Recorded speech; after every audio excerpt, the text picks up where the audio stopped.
Hello മക്കളെ, ജെയ്മെയിൻ 2026 face 1 22 ജനുവരിയിലെ second ഷിഫ്റ്റിലെ first question ആണ് ഞാൻ ചെയ്യാൻ വേണ്ടി പോകുന്നത്.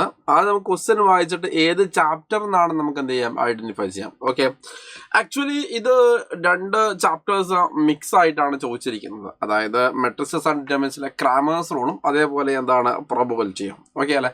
സോ ഇൻ എഫക്റ്റ് പ്രോബബിലിറ്റി ആയതുകൊണ്ട് തന്നെ നമുക്ക് വേണമെങ്കിൽ പ്രോബബിലിറ്റിയുടെ ക്വസ്റ്റ്യൻ വരാം. പക്ഷേ എന്നാൽ അങ്ങനെ കംപ്ലീറ്റ് ആയിട്ട് പറയാനും പറ്റൂല. കാരണം എന്ന് വെച്ച് കഴിഞ്ഞാൽ ഇതിൽ രണ്ട് ചാപ്റ്റേഴ്സ് മിക്സ് ആയിട്ടാണ് നമുക്ക് എന്താക്കിയിരിക്കുന്നത്, ക്വസ്റ്റ്യൻ ചോദിച്ചിരിക്കുന്നത്. നമുക്ക് ക്വസ്റ്റ്യൻ ഒന്ന് വായിച്ചു നോക്കാം. ഓക്കെ, എന്താണ്? Let n be the number obtained on rolling a fire die. Okay അല്ലെ, n എന്ന് പറഞ്ഞാൽ അല്ലെ ഈ പറഞ്ഞ പോലെ തന്നെ എന്താണ്, ഒരു ഡൈ റോൾ ചെയ്യുന്ന സമയത്ത്, ഓക്കെ, ഒരു ഡൈ റോൾ ചെയ്യുന്ന സമയത്ത് കിട്ടുന്ന നമ്പർ ആണ് എന്താ n എന്ന് പറഞ്ഞു കഴിഞ്ഞാൽ അല്ലെ. നമുക്കൊരു ഡൈ റോൾ ചെയ്യുന്ന സമയത്ത് കിട്ടുന്ന നമ്പേഴ്സ് ആണ് 1, 2, 3, 4, 5, 6 അല്ലെ. ഇതായിരിക്കും n എന്ന് പറഞ്ഞാൽ. അത് ആദ്യമേ ഞാൻ എഴുതി വെക്കാം. ഓക്കെ അല്ലെ. ഇത് probability that the system has A unique solution is k/6. Okay അല്ലെ. അഥവാ ഈ പർട്ടിക്കുലർ പിന്നെ സിസ്റ്റത്തിന് യുണീക്ക് സൊല്യൂഷൻ ഉണ്ടാവാനുള്ള പ്രോബബിലിറ്റി എന്താണ്, k/6. അപ്പൊ അങ്ങനെയാണെങ്കിൽ then sum of k and all possible values of n is. Okay അല്ലെ. അപ്പൊ ക്വസ്റ്റ്യൻ ഞാൻ എന്താക്കി തരാം, ഒന്ന് നിങ്ങൾക്ക് കൺസോൾട്ടേറ്റ് പറഞ്ഞുതരാം. ഓക്കെ, അതായത് നമ്മളൊരു സിസ്റ്റം ഓഫ് ഇക്വേഷൻ തന്നിട്ടുണ്ട്, സിസ്റ്റം ഓഫ് ലീനിയർ ഇക്വേഷൻ തന്നിട്ടുണ്ട്. ആ സിസ്റ്റം ഓഫ് ലീനിയർ ഇക്വേഷനിൽ ആ n എന്ന് പറഞ്ഞാൽ നമുക്ക് അറിയാത്ത ഒരു നമ്പർ ഉണ്ട്. ആ n എന്ന് പറഞ്ഞ സാധനം 1 മുതൽ 6 വരെയുള്ള ഏതെങ്കിലും എന്താവാം, ഇൻറ്റിജർ ആവാം. ഓക്കെ, അതാണ് നമ്മൾ പറഞ്ഞിരിക്കുന്നത്. എന്താണ്, yes, number obtained on rolling a fair die എന്ന് പറഞ്ഞെങ്കിൽ അല്ലെ. ഒരു ഡൈ റോൾ ചെയ്ത് നമുക്ക് കിട്ടുന്നത് 1 മുതൽ എന്താണ് 6 വരെയാണ്. ഓക്കെ അല്ലെ. അപ്പൊ നമ്മളോട് പറഞ്ഞിരിക്കുന്നത് ക്വസ്റ്റ്യൻ എന്താണ് ചോദിച്ചിരിക്കുന്നത്, ഈ സിസ്റ്റത്തിന് യുണീക്ക് സൊല്യൂഷൻ ഉണ്ടാവണം. ഓക്കെ, ഈ സിസ്റ്റത്തിന്റെ യുണീക്ക് സൊല്യൂഷൻ ഉണ്ടാവണമെങ്കിൽ ഉണ്ടാവാനുള്ള പ്രോബബിലിറ്റി എന്ന് പറഞ്ഞു കഴിഞ്ഞാൽ k/6 ആണ്. അപ്പൊ അങ്ങനെയാണെങ്കിൽ നമുക്ക് sum of k and all possible values of n അല്ലെ. ഇവിടെ all possible values of n എന്ന് പറയുന്നത് ഇതിന്റെ യുണീക്ക് സൊല്യൂഷൻ ഉണ്ടാവാൻ വേണ്ടിയിട്ടുള്ള all possible values of n ആണ്. റെഡിയല്ലേ? അതാണ് ഉദ്ദേശിക്കുന്നത്. റെഡിയല്ലേ? അപ്പൊ നമുക്ക് ആദ്യം ഇവിടെ ചെയ്യേണ്ട കാര്യം എന്ന് പറഞ്ഞാൽ ഇതിന് യുണീക്ക് സൊല്യൂഷൻ ആവണമെങ്കിൽ what should be the values of what should be the values of n എന്നുള്ളതാണ് നമ്മൾ എന്താക്കേണ്ടത്, മനസ്സിലാക്കേണ്ടത്. ഓക്കെ അല്ലേ? സോ നമ്മൾ ക്രാമേഴ്സ് റൂൾ പഠിച്ചിട്ടുണ്ട്. നമ്മൾ ക്രാമേഴ്സ് റൂളിൽ ആദ്യം തന്നെ യുണീക്ക് സൊല്യൂഷന്റെ കാര്യം വളരെ എളുപ്പമാണ് അല്ലെ. യുണീക്ക് സൊല്യൂഷൻ ഒറ്റ കേസ് മാത്രമേ ഉള്ളൂ. അതായത് d is not equal to 0 ആവണം. ഓക്കെ അല്ലെ. എന്താണ് d എന്ന് പറഞ്ഞാൽ, അഥവാ കോഎഫിഷ്യന്റ് മെട്രിക്സുകളുടെ ഡിറ്റർമിനന്റ്. ഓക്കെ അല്ലെ. കോഎഫിഷ്യന്റ് മെട്രിക്സിന്റെ ഡിറ്റർമിനന്റിനാണ് നമ്മൾ d എന്ന് വിളിക്കുക. ഓക്കെ അല്ലെ. അപ്പൊ അതായത് മക്കളെ ശ്രദ്ധിക്കുക, ഇവിടെ കോഎഫിഷ്യന്റ് മെട്രിക്സ് എന്ന് പറഞ്ഞാൽ ഇവിടെ x, y, z അല്ലെ, ഇവരുടെയൊക്കെ എന്താണ് കോഎഫിഷ്യന്റ്. ഓക്കെ, അപ്പൊ അഥവാ ഇവിടെ 1 അതേപോലെ -n ഇവിടെ എന്താണ് 1 എന്ന് വരും അല്ലെ. പിന്നെ എന്താണ് 1 അല്ലെ. പിന്നെ എന്താണ് മക്കളെ യെസ് n-2 അല്ലെ. പിന്നെ എന്താണ് മക്കളെ യെസ് n+1 എന്ന് വരും അല്ലെ. പിന്നെ എന്താണ് യെസ് n-1 അല്ലെ. അല്ല n-1 അല്ല, അവിടെ എക്സിന്റെ കോഎഫിഷ്യന്റ് ഇവിടെ എന്താണ് മക്കളെ 0 അല്ലടാ. അപ്പൊ നമുക്ക് ഇവിടെ 0x എന്ന് നമുക്ക് എന്ത് ചെയ്യാം, കൊടുക്കാം. റെഡിയല്ലേ? ആദ്യം നമ്മുടെ 0x എന്ന് കൊടുക്കാം. ഇവിടെ 0 അതേപോലെ എന്താണ് യെസ് n-1 അതേപോലെ 1 അല്ലെ. ഈ ഡിറ്റർമിനന്റ് നോട്ട് ഈക്വൽ ടു എന്താവണം, 0 ആണ്. ഓക്കെ അല്ലെ. അഥവാ പിന്നെ നമുക്കറിയാം ഈ ഡിറ്റർമിനന്റ് നോട്ട് ഈക്വൽ ടു 0 ആകുമ്പോഴാണ് എന്താവുക, യുണീക്ക് സൊല്യൂഷൻ കിട്ടുക. ഓക്കെ, ഞാൻ ക്രാമേഴ്സ് റൂൾ അത്ര ഡീറ്റെയിൽ ആയിട്ട് വേണമെങ്കിൽ ഈ ക്വസ്റ്റ്യൻ ചെയ്ത് അവസാനം എന്താക്കി തരാൻ പറഞ്ഞത്. ഇപ്പൊ നമ്മൾ മനസ്സിലാക്കേണ്ട കാര്യം എന്ന് പറഞ്ഞു കഴിഞ്ഞാൽ ഇത്രയേ ഉള്ളൂ അല്ലെ. Unique solution, system of equation unique solution കിട്ടണമെങ്കിൽ എന്താണ്, യെസ് ഓക്കെ അല്ലെ, അതിന്റെ കോഎഫിഷ്യന്റ് ഡിറ്റർമിനന്റ് അഥവാ d is not equal to 0 ആവണം. ഓക്കെ അല്ലെ. അപ്പൊ നമുക്ക് ഈ d എന്താ നമുക്ക് സോൾവ് ചെയ്യാം. ഓക്കെ, അപ്പൊ ഇത് സോൾവ് ചെയ്യാൻ വേണ്ടി ഞാനൊരു ഐഡിയ പറഞ്ഞുതരാം. ഓക്കെ, നമുക്കത് കുറച്ചും കൂടി എളുപ്പത്തിൽ സോൾവ് ചെയ്യാൻ വേണ്ടിയിട്ട് ഒരു കാര്യം ചെയ്യാം. അതായത് ഞാനിവിടെ ചെയ്തത് ഈ R2-നെ ഞാൻ എന്താണ് ചെറിയൊരു ഓപ്പറേഷൻ കൊടുക്കുകയാണ് അല്ലെ. അഥവാ R2-നെ ഞാൻ മാറ്റുകയാണ്. R2 ഗിവ്സ് R2 - R1 അല്ലെ. അപ്പൊ എന്താണ് എനിക്ക് അങ്ങനെ ചെയ്യാനുള്ള മോട്ടീവ് എന്നുള്ള കാര്യങ്ങളൊക്കെ ഞാൻ എന്താക്കി തരാൻ പറഞ്ഞുതരാം. ഇവിടെ R2-ടെ മാത്രമാണ് മാറുന്നത്, ആരും മാറുന്നില്ല. R1-ഓ അതേപോലെ R3-യോ എന്താവുന്നില്ല, മാറുന്നില്ല. ഓക്കെ അല്ലെ. അപ്പൊ R1 എന്ന് പറഞ്ഞാൽ 1 - n1 തന്നെയാണ്. റെഡിയല്ലേ? അതേപോലെ R3 എന്ന് പറഞ്ഞാൽ 0 n-1 1 ആണ് അല്ല, 0 n-1 1 ആണ്. ഓക്കെ അല്ല. ഇനി R2 എന്ന് പറഞ്ഞ സാധനം മാറുന്നുണ്ട്. അതായത് നിങ്ങൾ നോക്കണേ, ഇവിടെ 1 - 1 റെഡിയല്ലേ. നോക്കണേ, 1 - 1 അല്ലെ എന്ന് പറഞ്ഞു കഴിഞ്ഞാൽ അതെന്താണ് മക്കളെ, യെസ് അത് 0 ആണ്. റെഡിയല്ലേ. 1 - 1 അല്ലെ എന്ന് പറഞ്ഞു കഴിഞ്ഞാൽ അതെന്താണ് മക്കളെ, യെസ് 0 ആണ് അല്ലെ. പിന്നെ എന്താണ് യെസ് n-2 - n അല്ലെ എന്ന് പറഞ്ഞു കഴിഞ്ഞാൽ 2n-2 എന്ന് വരും. റെഡിയല്ലടാ. n-2 അല്ലെ n പ്ലസ് n എന്ന് വരും. അപ്പൊ 2n-2 എന്ന് വരും. റെഡിയല്ലേ മക്കളെ, യെസ് 2n-2 എന്ന് വരും. ഇനി അടുത്താണെങ്കിൽ n+1 - 1 എന്ന് പറഞ്ഞാൽ മക്കളെ ഇവിടെ n എന്ന് വരും അല്ലെ, which is not equal to എന്താണ് മക്കളെ 0. റെഡിയല്ലേ. യെസ് ഓക്കെ അല്ലെ.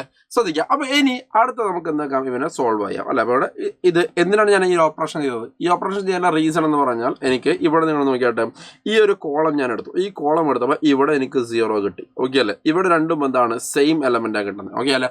അപ്പൊ ഇവിടുന്ന് ഇത് കുറച്ച് കഴിഞ്ഞാൽ ഇവിടെയും എന്ത് കിട്ടും? നമുക്ക് 0 കിട്ടും. ഓക്കെ അല്ലേ? അപ്പൊ ഒരു റോല് അല്ലെങ്കിൽ ഒരു കോളത്തിലോ മാക്സിമം നമ്പർ ഓഫ് സീറോസ് നമ്മൾ വരുത്തിക്കുന്ന കാര്യത്തിൽ നമ്മൾ സക്സസ് ആയി കഴിഞ്ഞാൽ നമുക്ക് അവിടെ ഡിറ്റർമിനന്റ് സോൾവ് ചെയ്യാൻ എളുപ്പമാണ്. ഓക്കെ, അപ്പൊ ഞാനിവിടെ ചെയ്യുന്നത് ഈ കോളം വെച്ചിട്ട് ഞാൻ എന്ത് ചെയ്യാണ്, ഈ ഡിറ്റർമിനന്റിനെ സോൾവ് ചെയ്യാൻ വേണ്ടി പോവുകയാണ്. ഓടിയല്ലേ? അപ്പൊ അങ്ങനെ സോൾവ് ചെയ്യുന്ന സമയത്ത് ഇവിടെ 1 ഇൻറ്റു അല്ലെ, വേറെ ഒന്നും ചെയ്യേണ്ട ആവശ്യമില്ല. കാരണം ഓക്കെ 1 ഇൻറ്റു അല്ലെ what is that? Yes 2n-2 into 1. ഓടിയല്ലേ? 2n-2 into 1 അല്ലെ മൈനസ് n ഇൻറ്റു എന്താണ് മക്കളെ? യെസ് n-1 അല്ലെ, which is not equal to എന്താണ്? 0 ആവണം.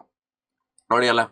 യെസ്. ഓക്കെ, വേറെ എന്ത് ചെയ്യേണ്ട ആവശ്യമുണ്ടോ? ഇല്ല. ആക്ച്വലി അപ്പുറത്തെ ടേംസും കാര്യങ്ങളൊക്കെ ഉണ്ട് അല്ലേ. നമ്മൾ ഇത് വെച്ചിട്ട് നമ്മൾ ഈ ഒരു കോളം വെച്ച് നമ്മൾ എക്സ്പാൻഡ് ചെയ്യുന്ന സമയത്ത് ബാക്കി ടേംസും കാര്യങ്ങളൊക്കെ ഉണ്ട് അല്ലേ. എന്ന് പറഞ്ഞാൽ ഇവിടെ -0 ഇൻറ്റു സംതിങ് ഉണ്ട്, s+0 ഇൻറ്റു സംതിങ്. അതൊന്നും നമ്മൾ എഴുതേണ്ട ആവശ്യമില്ല. ബിക്കോസ് അതൊക്കെ എന്താണ് മക്കളെ, അതൊക്കെ 0 ആയിട്ട് സംഗതി എന്താവും മക്കളെ, പോകും. ഓടിയല്ലേ? അപ്പോൾ നമുക്ക് ഇവിടെ നിങ്ങൾ നോക്കണം. യെസ്. ഓക്കെ 2n-2 അല്ലെ, ഇവിടെയാണെങ്കിൽ -n² അല്ലെ +n എന്ന് വരും. ഓടിയല്ലേ? അപ്പോൾ ഇവിടെ n+2 നമുക്കറിയാം 3n ആണ്. സോ നമുക്കിവിടെ -n² അല്ലെ +3n അല്ലെ -2 is not equal to 0. Completely ഞാൻ എന്നെ കൊണ്ട് ഞാൻ എന്ത് ചെയ്യണം, നെഗറ്റീവിനെ കൊണ്ട് മൾട്ടിപ്ലൈ ചെയ്ത് കഴിഞ്ഞാൽ n² - 3n+2 is what not equal to 0 എന്ന് കിട്ടും. ഓടിയല്ല? അപ്പോൾ ഇത് നമുക്ക് എന്താക്കാം, ഫാക്ടറൈസ് ചെയ്യണം അല്ലെ. ഫാക്ടറൈസ് ചെയ്യുക എന്ന് പറഞ്ഞു കഴിഞ്ഞാൽ ശ്രദ്ധിക്കുക, മൾട്ടിപ്ലൈ ചെയ്താൽ 2 ആഡ് ചെയ്താൽ -3 നമ്പേഴ്സ് -1 അതേപോലെ എന്താണ് -2. ഓടിയല്ലേ? So n-1 into n-2 is not equal to 0 എന്ന് കിട്ടും. അതായത് n is not equal to 0. അതേപോലെ n ഈസ് അതായത് ക്ഷമിക്കണം n-1 അല്ലേ. എടാ n-1 is not equal to 0. ഓടിയല്ലേ? Yes, n-1 is not equal to 0. Okay അല്ലേ? അഥവാ n നോട്ട് ഈക്വൽ ടു 1. അതേപോലെ n-2 is not equal to 0 അഥവാ n നോട്ട് ഈക്വൽ ടു 2. ഓടിയല്ലേ? അപ്പൊ n1ഉം അതേപോലെ എന്തും ആവാൻ വേണ്ടി പാടില്ല, 2ഉം ആവാൻ വേണ്ടി പാടില്ല. ഓക്കെ അല്ലേ? 1ഉം 2ഉം ആയി കഴിഞ്ഞ നമുക്ക് വേണ്ടത് n നോട്ട് ഈക്വൽ ടു എന്താണ് 1, എന്താണ് 2. ഓടിയല്ലേ? അപ്പൊ n1ഉം 2ഉം ആവാൻ വേണ്ടി പാടില്ല. ഓടിയല്ലേ? ഓക്കെ അല്ലേ? കാരണം n1ഉം 2 ആയി കഴിഞ്ഞാൽ യുണീക്ക് സൊല്യൂഷൻ കിട്ടില്ല എന്നാണ് പറയുന്നത്. ഓടിയല്ലേ? അപ്പൊ നമുക്ക് ഈ പറഞ്ഞ പോലെ തന്നെ ഈ സിസ്റ്റം ഓഫ് ഇക്വേഷന് യുണീക്ക് സൊല്യൂഷൻ കിട്ടണമെങ്കിൽ എന്താണ്, d നോട്ട് ഈക്വൽ ടു 0 ആവണം. d നോട്ട് ഈക്വൽ ടു 0 ആണെങ്കിൽ എന്താണ്, yes n not equal to എന്താണ് മക്കളെ 1, 2 ആയിരിക്കണം എന്നാണ് പറഞ്ഞിരിക്കുന്നത്. ഓക്കെ അല്ലേ? അപ്പൊ ശ്രദ്ധിക്കുക. അപ്പൊ അങ്ങനെയാണെങ്കിൽ n ഏതൊക്കെ വാല്യൂസ് എടുക്കാൻ വേണ്ടി പറ്റും? ഓടിയല്ലേ? n ഏതൊക്കെ വാല്യൂസ് എടുക്കാൻ വേണ്ടി n can take. Okay, n ഏതൊക്കെ വാല്യൂസ് എടുക്കാൻ വേണ്ടി ബാക്കിയുള്ള വാല്യൂസ് അഥവാ 3, 4 അല്ലെ 5, 6 എന്നത് എടുക്കാൻ വേണ്ടി പറ്റും. ഓടിയല്ലേ? നമുക്ക് അടുത്ത പ്രോബബിലിറ്റി എന്താണ് മക്കളെ കണ്ടുപിടിക്കണം. ഓടിയല്ലേ? വാട്ട് ഇസ് ദാറ്റ് പ്രോബബിലിറ്റി അല്ലെ, ദാറ്റ് വാട്ട് ഇസ് ദാറ്റ് എന്താ ചോദിക്കുന്നത്? Yes, system has what a unique solution അല്ലെ. So probability of unique solution അല്ലെ എന്ന് പറഞ്ഞു കഴിഞ്ഞാൽ നമുക്കറിയാം അല്ലെ എന്താണ്. യെസ്. ഓക്കെ, എപ്പോഴും പ്രോബബിലിറ്റി എന്ന് പറഞ്ഞാൽ favourable outcome, number of favourable outcome divide by എന്താണ്, ടോട്ടൽ ഔട്ട്കം ആണ്. ഓക്കെ അല്ലെ? ടോട്ടൽ ഔട്ട്കം എന്ന് പറഞ്ഞാൽ എന്നിന് ടോട്ടൽ ഏതൊക്കെ വാല്യൂസ് എടുക്കാൻ വേണ്ടി പറ്റും? എന്നിന് ടോട്ടൽ 6 വാല്യൂസ് എടുക്കാൻ വേണ്ടി പറ്റും. കാരണം n എന്ന് പറഞ്ഞു കഴിഞ്ഞാൽ ഒരു ഡൈ ത്രോ ചെയ്യുമ്പോഴുള്ള ഔട്ട്പുട്ട് ആണ്. അത് 1, 2, 3, 4, 5, 6 വരെ എന്താക്കും എന്നിന് പറ്റും. ഓടിയല്ല? ഫേവറബിൾ ഔട്ട്കം എന്ന് പറഞ്ഞാൽ ഗിവൺ കണ്ടീഷൻ സാറ്റിസ്ഫൈ ചെയ്യുന്ന എന്താണ് n വാല്യൂസ് ആണ്. ഗിവൺ കണ്ടീഷൻ എന്ന് പറഞ്ഞു കഴിഞ്ഞാൽ പിന്നെ അത് given system of equation has unique solution അല്ലെ, അത് സാറ്റിസ്ഫൈ ചെയ്ത n വാല്യൂസ് ആണ് അല്ലെ. അതെന്ന് പറഞ്ഞു കഴിഞ്ഞാൽ മക്കളെ എന്താണ് 3, 4, 5, 6 നടത്താൻ പറ്റും, 4 പറ്റും. ഓക്കെ അല്ലേ? സോ നമുക്ക് ഇവിടെ 4/6 എന്ന് കിട്ടി അല്ലെ. ഇവർ ഞാൻ k/6 കമ്പയർ ചെയ്താൽ kയുടെ വാല്യൂ നമുക്ക് എന്ത് കിട്ടും മക്കളെ, 4 എന്ന് കിട്ടും. ഓക്കെ അല്ലെ? ഇനി നമുക്ക് ക്വസ്റ്റ്യൻ എന്താണ് പറഞ്ഞിരിക്കുന്നത്? ക്വസ്റ്റ്യൻ ഫൈനലി പറഞ്ഞിരിക്കുന്നത് സം ഓഫ് ഓൾ, ഓക്കെ അല്ലെ, the sum of k and all possible values of n എന്നാണ് പറഞ്ഞിരിക്കുന്നത്. ഓക്കെ അല്ലെ? Sum of k and all possible values of n എന്നാണ് പറഞ്ഞിരിക്കുന്നത്. ഓക്കെ അല്ലെ? അപ്പൊ സം ഓഫ് k എന്ന് പറയുമ്പോൾ എന്താണ് മക്കളെ 4 അല്ലെ, plus all possible values of n എന്ന് പറഞ്ഞാൽ പോസിബിൾ വാല്യൂസ് എന്ന് പറയുമ്പോൾ ആരാണ് 3, 4, 5, 6. ഓക്കെ അല്ലെ? അപ്പോൾ 3 + 4 + 5 + 6 അല്ലെ. ഇത് നമുക്ക് ആഡ് ചെയ്യണം. 4, 3, 7, 7, 4, 11, 11, 5, 16, 16, 22 എന്ന് ആൻസർ വരും. റെഡിയല്ലടാ? യെസ്, 22 എന്ന് ആൻസർ വരും. Okay, option 4 is the right answer. Okay, നല്ലൊരു ക്വസ്റ്റ്യൻ ആണ്, നമുക്ക് ഡൂവബിൾ ആയിട്ടുള്ള ഒരു ക്വസ്റ്റ്യൻ ആണ്. ഓക്കെ ആക്ച്വലി ഈ പേപ്പർ കുറച്ചൊരു ലെങ്തിയാണ്, പക്ഷേ ഇത് കുറച്ച് സിമ്പിൾ ആയിട്ടുള്ള ക്വസ്റ്റ്യൻ ആണ്.